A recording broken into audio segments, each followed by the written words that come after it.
Hey friends, Mike Gagnon here with JG Realty, coming at you from 25 Country Club Road here in Guilford, New Hampshire. This is our worldwide headquarters.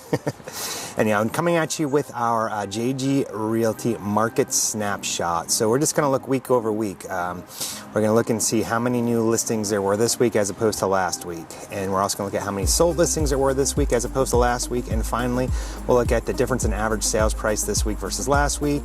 So let's get right to it. In Tilton, last week we had one new listing. This week we have one new listing, so that's pretty even. In Laconia last week there were 11 new listings, and this week there were only 7, so we're down 4. Alton last week there were 9 new listings, and this week there were only 6 new listings, so we're down 3 in Alton. In Samberton there were 4 last week, 4 this week, so we're even. Gilmington, there were 3 last week and 4 this week, so we're on the plus side, just 1 over last week. Meredith, last week there were 9 new listings. This week we only had 4, so we're down 5 in Meredith. New Hampton, last week there were 3 new listings, and this week in New Hampton there were no new listings, so we're down 3.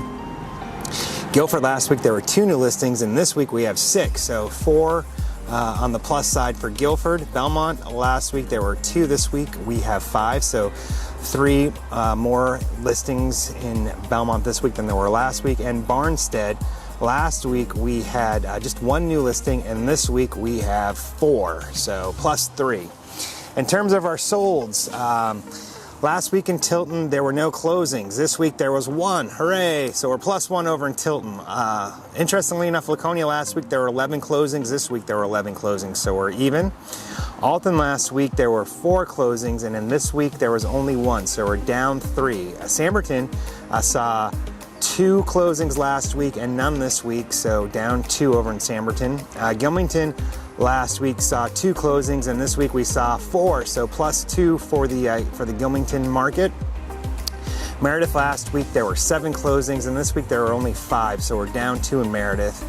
New Hampton was even with 0 and 0 in terms of closings. Guilford, last week there were 4 closings, and this week there were 4 closings, so we're even there. Belmont, last week there was 1 closing, and this week we've had 2, so plus 1 over there. And Barnstead last week had 4, and this week there were 4, so we're even. Our average sales price in the Lakes region this past week was $258,440, whereas last week it was $279,020. The average, it kind of fluctuates, so we're going to look at those trends as we move forward. The sale of the week last week was a $410,000 sale, and this week we had a $666,000 sale. And the steal of the week, which we think is kind of interesting, just to see what the lowest price property that's sold in the Lakes region, just that price point. Last week it was $184,000, and that was in Laconia. And this week there was an $82,000 sale in Laconia. So that's kind of interesting. Now the market is different depending on if you want to, buy your primary home, a vacation home, an investment property, or if you're looking to sell one of those types of properties. So, this is just a residential breakdown. If you're interested in something a little bit different, don't hesitate to let me know. I'd be happy to run those numbers for you in terms of if you have a multifamily or something like that. So anyhow, thanks for tuning in. If there's something that you think I should be covering, just put it down in the comments. I'd love to get you that information. Have a great week. We'll see you soon. Bye.